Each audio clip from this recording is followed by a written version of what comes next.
पंतप्रधान मोदी यांच्या निवासस्थानी एक बैठक होते। तिन्ही दलांचे प्रमुख पंतप्रधान मोदी यांच्या निवासस्थानी दाखल झालेले आहेत। तिन्ही सैन्य दलांचे प्रमुख बैठकीसाठी हजर झालेले आहेत। अजित डोवाल सुद्धा या बैठकीत उपस्थित आहेत।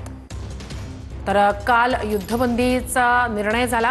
5 वाजल्यानंतर दोन्ही देशांमध्ये म्हणजे भारत आणि पाकिस्तानमध्ये युद्धबंदीचा निर्णय झाला, ज्याचं उल्लंघन पाकिस्तानकडून रात्री करण्यात आलं। मात्र स्पष्टपणे आता या संदर्भात कारवाईला सैन्याला सूट असेल असा भारताकडून इशारा देण्यात आल्यानंतर रात्री 11 ते 11:30च्या नंतर पाकिस्तानकडून कुठेही म्हणजे एलओसी असेल किंवा हवाई मार्गाने असेल कुठेही हल्ला झालेला नाहीये।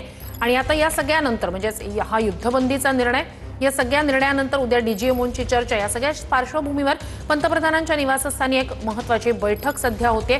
तिन्ही सेना दलांचे प्रमुख जे आहेत ते पंतप्रधानांच्या निवासस्थानी दाखल झालेले आहेत। अजित डोवाल सुद्धा बैठकीसाठी उपस्थित आहेत। तर एक महत्त्वाची घडामोड म्हणता येईल।